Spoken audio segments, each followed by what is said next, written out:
Alors bonjour tout le monde et bienvenue pour la capsule de cette semaine. Comme vous pouvez voir, ça va être un peu différent. On a un invité et je veux vous l'introduire. Premièrement, c'est un ami précieux à moi, Patrick Lascombe. Alors salut Patrick, bienvenue chez nous. Bonjour Carl, merci. C'est un super plaisir de t'avoir avec nous. Merci de m'accueillir. Je sais qu'on va couvrir un sujet qui est quand même pas mal important. Mais avant d'aller plus loin, je vais vous parler un petit peu de Patrick. Patrick, c'est un psychologue. Il est membre du Collège des psychologues de l'Ontario. Ça fait plusieurs décennies que tu fais ton travail de psychologue. Et tu as une pratique personnelle.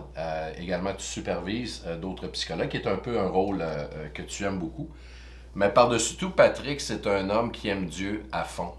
Il aime joindre la psychologie et la Bible pour vraiment amener un message qui est clair. Moi, je suis super honoré de t'avoir et je sais que les gens du Rock Extravagance sont super contents. Et on va discuter de plusieurs sujets, mais il y a un sujet que j'ai à cœur qu'on veut partager avec vous aujourd'hui. La parole de Dieu nous dit, Patrick, dans Jean 8,32, vous connaîtrez la vérité et la vérité vous rendra libre. C'est vraiment l'esprit qu'on va avoir. On veut que ce qu'on va amener au travers des prochaines capsules, que ça puisse amener la liberté, qu'on puisse connaître comment on fonctionne, parce que c'est Dieu qui nous a créés. Et je crois que la psychologie est un outil hyper important pour se comprendre et pouvoir guérir dans nos pensées du côté mental. Écoutez, on a un sujet qu'on veut partager avec vous et je crois que c'est un fléau, Patrick, dans notre société, qu'on soit croyant ou non. On va devoir se battre avec le sujet qu'on veut parler aujourd'hui.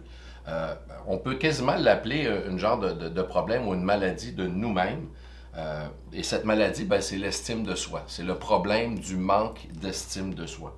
Et Patrick, on parlait ensemble et tu me disais que l'estime de soi influence toutes les sphères de notre vie. Ça peut influencer nos choix, nos réussites, nos échecs.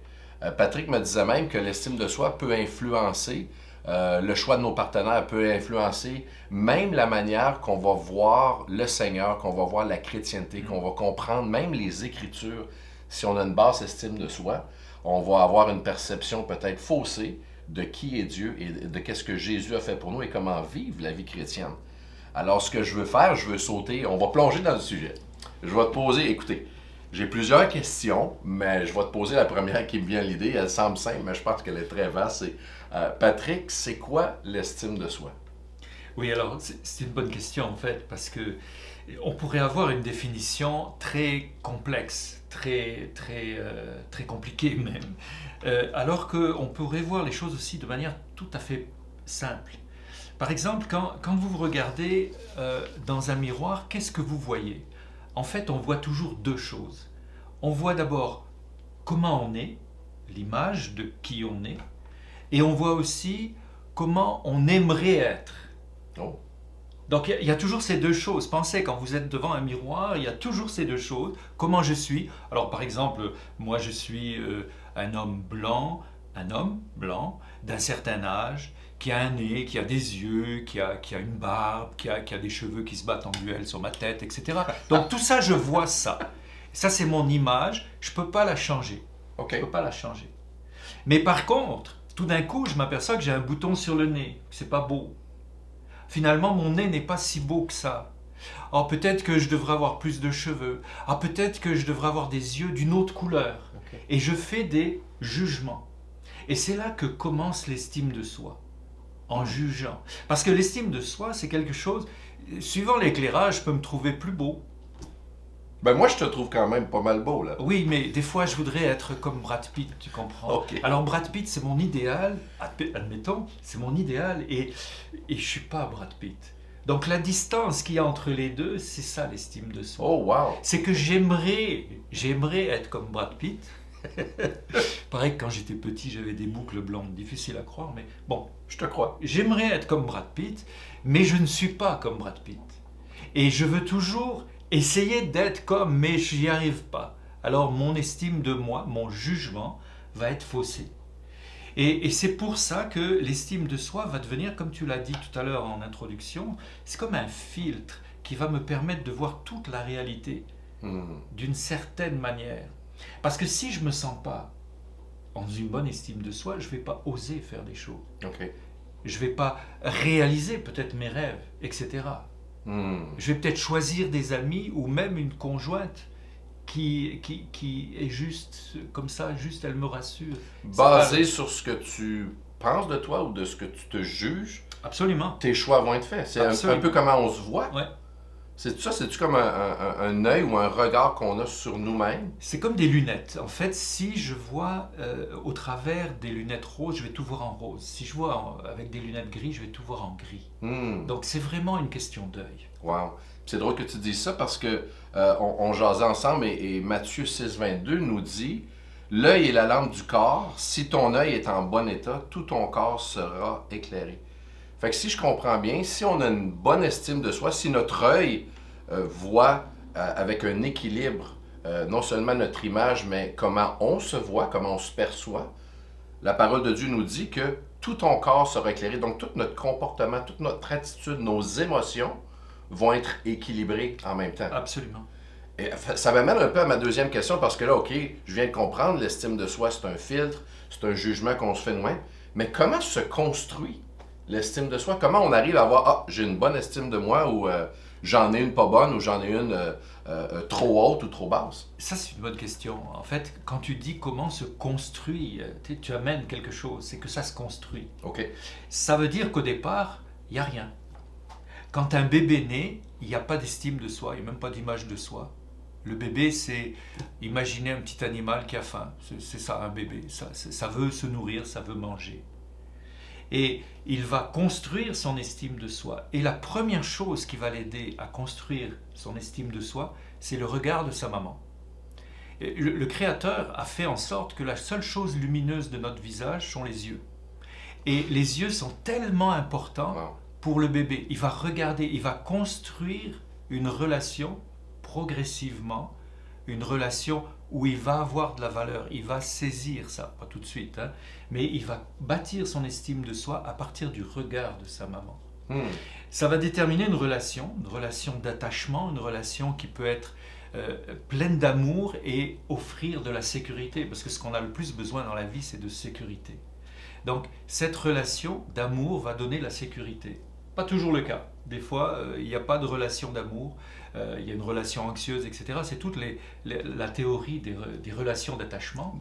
Mais le bébé, lui, va bâtir cette confiance dans la vie à partir des yeux de sa maman. C'est incroyable ce que tu nous dis, ou en tout cas j'essaie de saisir, c'est qu'à très bas âge, même s'il n'y a pas grand-chose qui se produit... Première semaine. Ouais, le fait qu'il y a une maman et un papa qui nous regardent avec des yeux aimants, qu'il y a cette atmosphère de sécurité-là, tu dis que déjà, l'estime de soi est bâtie. Absolument. Et aussi avec les paroles. Parce que c'est important de réaliser que quand le bébé est dans le ventre de la maman, on peut lui parler et il entend. Wow. D'ailleurs, même il entend mieux la voix de ceux qui sont extérieurs à la voix de sa maman. La voix de sa maman est très déformée. Mais ces paroles, ces histoires qu'on lui raconte, ces choses qu'on lui dit, ça va déterminer, ça va préparer le terrain pour une bonne estime de soi. Ça va tellement rejoindre la parole de Dieu encore une fois. Je vois vraiment le lien de l'estime de soi avec la parole. Proverbe 18, 21, la mort et la vie sont au pouvoir de la langue. Quiconque l'aime en mangera les fruits. Fait que je prends un exemple rapide. Je suis un jeune bébé. Je nais dans une bonne famille, papa et maman m'aiment, j'ai des bonnes paroles. Tu dis que déjà l'estime de soi est bien bâtie. Elle peut être trop haute, mais si bébé naît dans une famille, on va peut-être se reconnaître où est-ce qu'il y a des manques, où est-ce que peut-être maman n'a pas eu d'amour, donc ne peut pas donner d'amour. Au lieu d'avoir des paroles encourageantes, il y a eu soit aucune parole, ou encore des paroles démolissantes. L'estime de soi est déjà bâtie à ce moment-là. Donc il y en a qui partent vraiment... Avec beaucoup de recul. Et c'est là que Dieu va vouloir embarquer. Dès la première année, l'enfant va construire son estime. Il va construire, il va poser les bases, mais au travers de la relation avec sa maman, avec son papa, etc. Donc, le regard, les paroles et les gestes vont aider à construire l'estime de soi. Wow. Quand il va arriver en âge d'aller à l'école, c'est sûr qu'il va aller dans un milieu qui n'est pas très favorable pour l'estime de soi. Parce que c'est un milieu de compétition, l'école. Des fois, c'est même un milieu de harcèlement, mais il va apprendre ça, il va apprendre à fortifier cette estime de soi qu'il aura bâtie avant. L'estime de soi ne se bâtit pas à 4-5 ans, elle se bâtit tout de suite. On peut semer. Wow. Tu sais, quand on sème, on met la graine, on ne la voit plus, mais ça pousse. C'est vrai. Et c'est la même chose avec l'estime de soi. Tu me parles d'école, tu me parles d'atmosphère. Écoute, je peux pas éviter le sujet. Les fameux médias sociaux. Bah oui. Est-ce que ça bâtit notre estime de soi? Qu'est-ce que ça fait? Ça- Parce que moi, j'avais pas ça quand j'étais jeune. Toi non plus, d'ailleurs. Non, mais ça bâtit et ça détruit. Ouais. Écoute, quand tu es sur Facebook, tu vois, tu postes, moi ça m'arrive des fois de poster des petites phrases comme ça, puis je vois des likes. Waouh, hey, c'est quelque chose. Ouais. On m'aime. Ouais, c'est vrai? C'est pas aussi clair que ça, mais c'est quand même intéressant de voir que on dépend beaucoup de la vie des autres. C'est vrai, hein? Et je sais que il y a cette image des médias sociaux et j'adresse, tu le sais, j'ai 2 filles, comment spécialement avec les médias sociaux, l'estime de soi, on sait que pour les dames, c'est extrêmement difficile de se frayer un chemin dans tout ça, dans la société, les médias sociaux. Oui, les femmes sont face à une sorte je ne sais pas si on peut dire de complot inconscient, c'est que il faut qu'elles rentrent dans l'image qu'on leur présente, c'est-à-dire qu'il faudrait qu'elles soient des modèles, il faudrait qu'elles soient autres que ce qu'elles paraissent. Et elles sont toujours dans ce... Hein, vous avez vu tout à l'heure l'image idéale et l'image que l'on voit. Les femmes ont tendance, à cause des médias sociaux, et quand je dis médias sociaux, c'est aussi les magazines, à cause de tout ça, les femmes ont tendance à passer leur temps à se juger. C'est du business, bien sûr. Il y a des antirides avec du caviar ou des choses comme ça. On s'en met plein, on l'achète. Ça coûte cher. Ça coûte très cher. On n'en dira pas plus. Ouais. Mais c'est vrai, la chirurgie esthétique et tout ça fait que la femme est soumise à beaucoup de changements. Dernièrement, il y a une collègue qui me dit, écoute, j'ai fait une formation de yoga, j'ai ouvert un livre de yoga et j'ai vu des femmes qui étaient normales. C'est tellement rare. Wow. Pour qu'elle me dise ça, c'est qu'elle est habituée. À chaque fois qu'il y a un exemple d'un exercice physique, on se dit toujours, il faudrait que ça soit une femme super fit, super... Donc il y a une pression très très forte sur les femmes. Mais les hommes aussi. Les hommes aussi sont soumis à des standards au travers des médias sociaux qui sont extrêmement lourds, des fois. Ça me fait penser à un exemple, et je crois que on en a parlé un petit peu avant, mais il y a un homme dans la parole de Dieu qui souffrait d'un problème important d'estime de soi, et on voit que lorsque Dieu intervient, ça change tout. Et ce gars-là, c'est Gédéon. Gédéon, on a un dire qu'on aime bien dire, il est passé d'un zéro à héros parce que son estime de soi a été complètement transformée par la présence de Dieu. Tu peux nous raconter un peu l'histoire, puis comment on peut faire le lien entre Gédéon et l'estime de soi? C'est un texte qui est très intéressant parce que ça présente un homme qui est en train de faire une tâche toute bête. Il ramasse du blé. Pourquoi il ramasse du blé comme ça? C'est très tôt le matin. Et on s'aperçoit que dans le pays où il habite, le pays est envahi par des troupes, les troupes de Madian, qui sont des troupes extrêmement cruelles, qui volent, qui violent, ça fait longtemps que ça dure, ça fait 7 ans que ça dure. La pandémie, là, ça fait 1 an et demi que ça dure, on en a déjà assez, mais eux, ça fait 7 ans que ça dure. 7 ans à subir. Donc c'est pour ça qu'il était un zéro, c'est qu'il passait son temps à subir. Wow. Puis tout d'un coup, alors qu'il faisait cette tâche, qu'est-ce qui se passe? Dieu arrive dans sa vie. Dieu, sous forme d'un ange. Alors, il faut que je vous lise le texte parce que c'est quand même extraordinaire. L'ange de l'Éternel lui apparut et lui dit, l'Éternel est avec toi, vaillant héros. Wow. Alors moi j'imagine que le gars là, Gédéon, il doit se retourner, il dit à qui il parle? Il s'est trompé d'adresse. Ouais. Il était tout seul, vaillant héros. Wow. Puis Dieu continue. Enfin non, c'est Gédéon qui lui dit. Gédéon lui dit, ah, mon Seigneur, si l'Éternel est avec nous, pourquoi toutes ces choses nous sont-elles arrivées? C'est un petit peu comme les gens qui disent, mais si Dieu existait, pourquoi il y aurait tant de guerres? Pourquoi il y aurait ceci? Pourquoi? C'est comme si Dieu avait la responsabilité de tout ça. Alors lui, il continue avec ses critiques, avec sa crainte. Et ça, c'est basé sur l'estime de lui qu'il avait, parce qu'il va dire je suis le plus petit de ma famille, ça s'en vient, ok. Ça on y vient parce que lui il continue par la critique, c'est la première chose. Il va dire, où sont tous ces prodiges que nos pères nous racontent quand ils nous disent l'Éternel ne nous a-t-il pas fait monter hors d'Égypte? Maintenant l'Éternel nous abandonne et il nous livre entre les mains de Madian. Alors donc moi, si j'étais à la place de Dieu, là, je commencerais à argumenter en disant, mais non, c'est pas comme ça, tata. Mais regarde ce qui se passe. Et c'est ça, je trouve, absolument fort. Voici le verset 14 du chapitre 6 de Juge. L'Éternel se tourna vers lui. C'est ça qui se passe. Moi, ça me saisit. Ça me saisit de voir le regard de Dieu. Le regard de Dieu qui va tout changer. Tout à l'heure, on parlait du regard de la maman. Là, c'est le regard de Dieu. Wow. L'Éternel se tourna vers lui et lui dit, parole maintenant, et lui dit, va avec cette force que tu as. Comprenez bien que Dieu est intelligent. Dieu sait qu'il a une force. Amen. Et il le voit, la force. Pourquoi il le voit? Parce qu'il le regarde. Dieu me regarde, Dieu nous regarde. C'est ça la chose extraordinaire qui va relever l'estime de soi. Donc, ce que tu nous dis rapidement pour que je saisisse l'atmosphère qui se produit. Gédéon a une mauvaise estime de lui. Et ce que tu nous dis, c'est que lorsque Dieu nous regarde, lui, il sait exactement qui on est. Nous, on ne peut peut-être pas le savoir, mais Dieu le sait exactement. Non seulement il sait qui on est, mais il sait ce qu'on peut faire. Oh. Et voici, il dit ceci, c'est bon, va avec cette force que tu as et délivre Israël de la main de Madian. Imagine, le gars, il rentre du blé pour le conserver. Il n'a jamais pensé qu'il pourrait être un héros. C'est un zéro. Mais pour Dieu, ce n'est pas un zéro, c'est un héros. Délivre Israël de la main de Madian, n'est-ce pas moi qui t'envoie? Et c'est là que Gédéon va dire, mais je suis un zéro. Il va le dire sous cette forme. Ah, mon Seigneur, en quoi délivrerai-je Israël? Voici ma famille est la plus pauvre en Manassé. Manassé, c'est une tribu.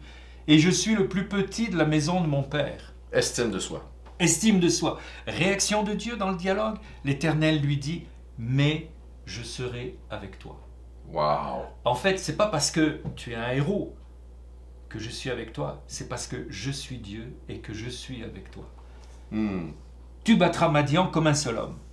À partir de là, mon ami, il est obligé soit de croire et d'agir, soit de ne pas croire et de se réfugier. Wow. Le gars était habitué à vivre dans la crainte. Il a été éduqué par un père qui adorait Baal, qui était, semble-t-il, un père qui engendrait beaucoup trop d'autorité. Faut que j'arrête là. Là, on tombe sur quelque chose d'assez solide. Il y a beaucoup d'hommes et de femmes que la présence de papa ou le manque de présence de papa ou un papa peut-être dur. Ouais. Ce que tu es en train de dire là, c'est que même dans le temps passé, ça existait. Ah oui. Et qu'aujourd'hui, c'est rien de nouveau, sauf qu'on est dans une génération où est-ce qu'il y a beaucoup de séparations, beaucoup de divorces. Il va manquer soit une présence de papa ou maman, ou la présence qu'il va avoir va en être une très difficile.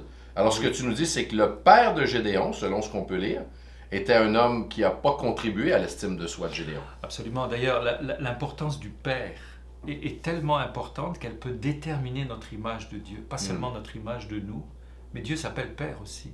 Donc, si j'ai un père absent, si j'ai un père autoritaire, dictateur, ça va déterminer, ça va colorer ma relation avec Dieu. Et on a besoin de délivrance là. Mais bon, c'est pas le sujet, non, mais ça fait partie. Mais ce que je veux que tu saches, c'est que je sais qu'il y a des gens qui écoutent en ce moment ou qui vont écouter dans le futur et qui vont pouvoir s'identifier. C'est ce que j'aime qu'on puisse faire. On peut prendre la parole de Dieu, on peut prendre notre vie et faire un miroir. Tu parlais du regard. Moi, regardant Gédéon, ça m'aide. Parce que Dieu veut se présenter dans nos vies également. Absolument. Alors la suite? Oui. La suite, en quelques mots, c'est que Gédéon va décider de croire Dieu. Parce que Dieu a dit, je serai avec toi. Puis il l'a cru sur cette base, juste sur cette base. Plus de 300 fois dans la Bible, c'est dit, ne crains pas, car je serai avec toi, car je suis avec toi. Tes parents peuvent t'abandonner, mais moi, je ne t'abandonnerai pas. Je suis. C'est comme ça que Dieu s'appelle, je suis avec toi. Donc Gédéon décide de croire. Alors en face, stratégique, ici je parle à un ancien chef militaire. Donc stratégie militaire, tu as 135 000 personnes devant toi. Tu vas avoir tendance à lever une armée qui au moins va battre ces 135 000 personnes. Absolument. Malheureusement, le gars est dans une petite tribu. Il arrive à lever 32 000 personnes. 32 000 personnes, 135 000 personnes, écoute, c'est ça doit donner un coup sur l'estime, ça aussi. Absolument. Mais il fallait être gonflé pour faire ça, déjà. Être gonflé de l'image de Dieu. Donc, 32 000 personnes, ok, Dieu Seigneur, j'y vais avec 32 000 personnes. Dieu lui l'arrête, lui dit, oh, oh, oh, c'est trop. 32 000, comment ça c'est trop? Choisis-en beaucoup moins. Il va en choisir 300. 300 personnes contre 135 000 personnes. C'est un ratio de 1 pour 450. Je ne sais pas si vous imaginez tout seul abattre 450 personnes. Je ne sais pas si dans une église ou dans une école ou dans un lieu de rassemblement, il y a 450 personnes, on visualise. C'est ça que doit faire Gédéon. Et Gédéon va le faire. Et il va réussir. En une journée, il va apporter la délivrance et il va être il va tellement rentrer dans son rôle de héros que même les rois des ennemis, les rois, avant d'être jugés, vont lui dire « Mais tu as une allure de fils de roi ». Dans Juge 8, au verset 18, on voit ça. Une allure de fils de roi. Alors t'imagines le gars, le petit paysan qui ramasse son blé en l'espace de pratiquement 2-3 jours, il devient fils de roi. Simplement parce qu'il a créé. Alors, c'est une belle image d'une restauration de l'estime de soi, non? Ce que j'aime, c'est que quand Dieu se présente, tout change. Oui. Et peu importe, j'appelle ça les probabilités qui étaient contre Gédéon par rapport au combat, 300 interventions de Dieu peut détruire 132 000 interventions de l'ennemi. 135. 135, hey, je m'excuse. Ça ouais. compte. Alors, 1 heure dans la présence de Dieu détruit facilement 450 circonstances difficiles, commentaires, mauvaise estime de soi. Et c'est ce que j'aime. Et ce que j'aime aujourd'hui, c'est que moi, tu me donnes l'espoir. Et j'espère que les gens peuvent se reconnaître que Dieu veut nous prendre là où on est. Je suis le premier à dire que l'estime de soi, c'est quelque chose que Dieu doit travailler. Dieu a déjà travaillé beaucoup dans ma vie. Mais d'amener cet équilibre-là, ça prend vraiment Dieu le Saint-Esprit pour nous aider. Et Gédéon, malgré les nombreux ennemis qu'il a eus, quand Dieu s'est présenté sur la scène, il est passé d'un cultivateur de blé et en passant, il se faisait voler leur récolte constamment. Donc démuni à être vu par l'ennemi comme un fils de roi. Si ça, c'est pas de l'espoir que Dieu veut nous donner aujourd'hui, je sais pas qu'est-ce qu'il va l'être. Mais c'est pour ça que j'aime la Bible. La Bible est un livre de restauration de l'estime de soi. Beaucoup d'exemples. Là, on a pris un exemple, mais c'est vrai. Wow. Écoute, avant qu'on termine, notre temps achève déjà. Est-ce que tu aurais à cœur de partager quelque chose avec les gens du Rock Extravagance et tous ceux qui vont écouter sur les médias sociaux? Peut-être nous donner un préambule. Bon, là, on a identifié l'estime de soi, mais peut-être que tu peux nous donner un appétit pour ce qui pourrait s'en venir dans des prochaines capsules. Absolument, absolument. Moi, je pense qu'il faudrait juste ramasser les choses en disant, mais qu'est-ce qui favorise la guérison de l'estime de soi? Peut-être vous sentez que vous avez une trop basse estime de soi. Ou peut-être que vous avez une trop haute estime de soi. Généralement, quand on a une trop haute estime de soi, on ne sent pas que c'est un problème.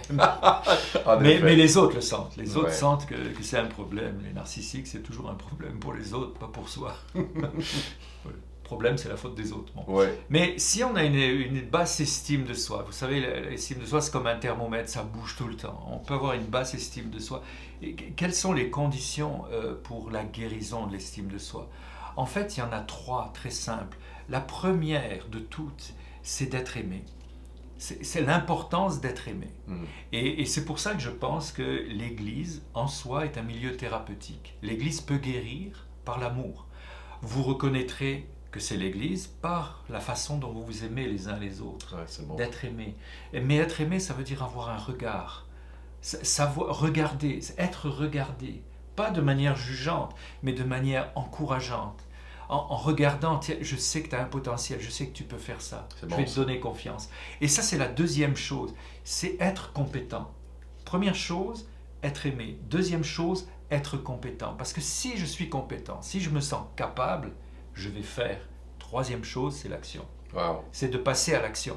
C'est important, ça ne faut pas que ça reste dans votre tête, sous vos cheveux si vous en avez.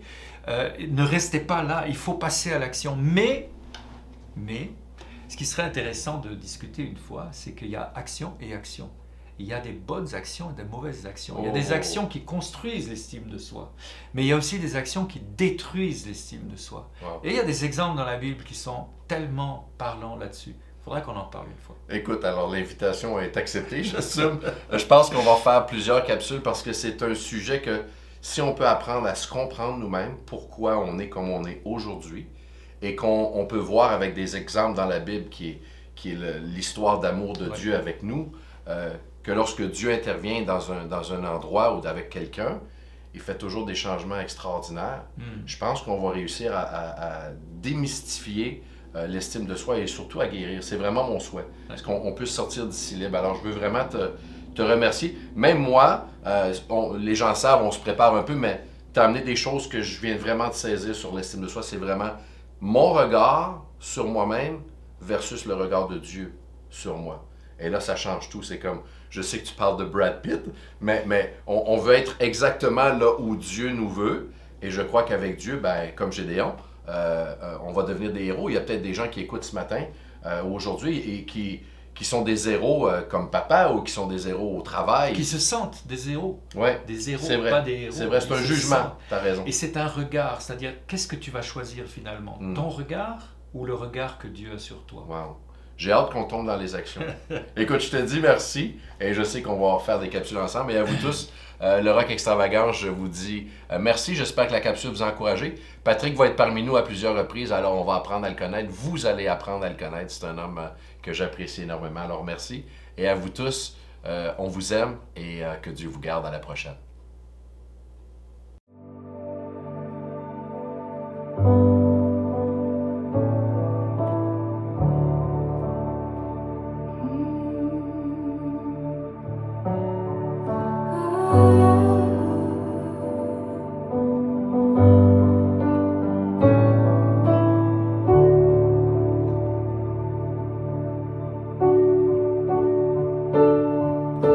That we should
Tu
es ma raison.